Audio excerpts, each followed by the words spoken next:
Será que a sabedoria de um filósofo romano de 2000 anos atrás pode realmente ajudar a gente hoje? A resposta, olha, pode surpreender. Vamos mergulhar na mente de Sêneca para encontrar ferramentas que são super práticas para os desafios do nosso tempo. Basicamente, esta é uma análise da filosofia dele para um mundo que muitas vezes parece caótico demais, né?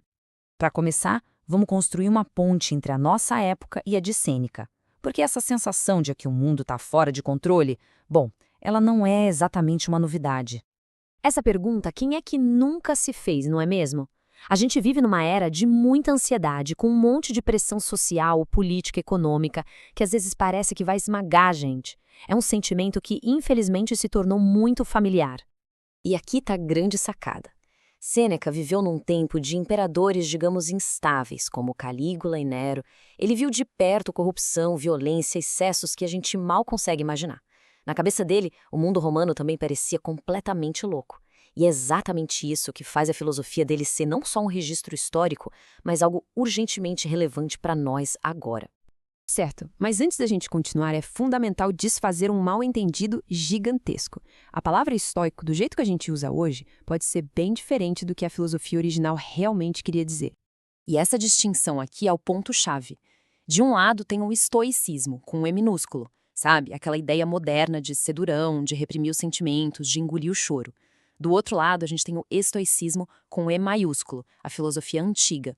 E ela nunca defendeu reprimir nada, mas sim transformar as emoções negativas, tipo raiva e medo, usando a razão, a compreensão, é outra pegada. E essa citação do Epicteto, que foi outro grande filósofo estoico, reforça isso perfeitamente. A meta nunca foi virar uma rocha, uma estátua sem sentimentos.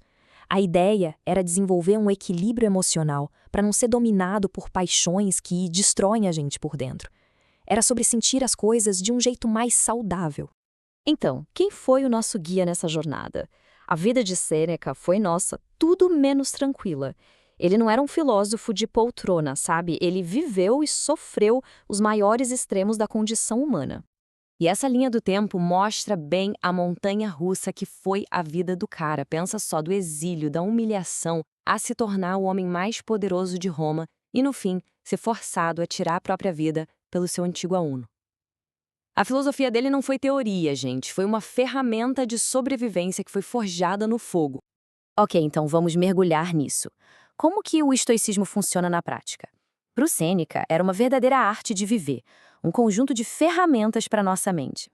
Essa aqui é a ideia central. O Sêneca descrevia o que ele ensinava como se fossem remédios. Do mesmo jeito que a medicina cuida do corpo, a filosofia histórica foi pensada para tratar a alma, para curar o sofrimento mental que vem de crenças equivocadas que a gente carrega. O ponto crucial é este. Sêneca oferece 3 remédios principais. Primeiro, a famosa dicotomia do controle. Focar energia só naquilo que a gente pode de fato mudar. Segundo, enxergar os obstáculos não como um muro, mas como uma chance de praticar a virtude, de crescer. E terceiro, entender que o objetivo final não é ter mais dinheiro ou fama, mas sim um caráter excelente, uma pessoa melhor. Porque essa é a única coisa que, no fim das contas, leva à paz de espírito.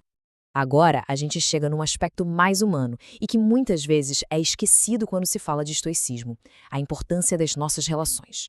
Afinal, essa filosofia nunca foi para ser praticada de forma solitária. A maior parte da sabedoria do Sêneca que chegou até nós veio através de cartas. Cartas que ele escreveu para um amigo, o Lucílio, que estava passando por uma crise de meia-idade. O Lucílio queria uma vida com mais significado e o Sêneca usou a filosofia como um guia para ajudar o amigo. Isso humaniza tudo, né? E o Sêneca, que foi muito influenciado por Aristóteles, entendia que as amizades têm diferentes níveis. Essa tabela mostra isso bem direitinho. Existem as amizades por utilidade, que acabam quando o benefício some, as amizades por prazer, que duram enquanto a companhia é divertida, e o tipo mais raro, mais valioso, a amizade baseada no caráter, na admiração mútua por quem a outra pessoa é. Essa sim pode durar uma vida inteira. A ideia estoica de progredir é fundamental aqui. Amizade de verdade não é só sobre ter companhia, é uma jornada compartilhada de autoaperfeiçoamento. Os amigos são como espelhos, eles mostram pra gente qualidades que a gente pode desenvolver. Por isso, escolher com quem a gente passa o nosso tempo é uma das decisões mais importantes para formar o nosso caráter. Isso, no fim, resume tudo. A sabedoria de Sêneca não é algo para a gente só ler e decorar, é um convite para ação.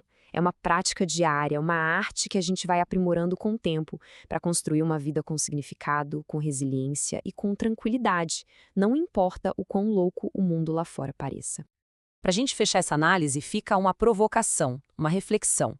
Sêneca e os estoicos ensinam que muito do nosso sofrimento vem das nossas próprias crenças. Então a pergunta é: qual crença, talvez sobre sucesso, sobre o que se pode ou não controlar, ou sobre as dificuldades da vida, qual crença a gente poderia reexaminar hoje para abrir um caminho para um pouco mais de paz interior?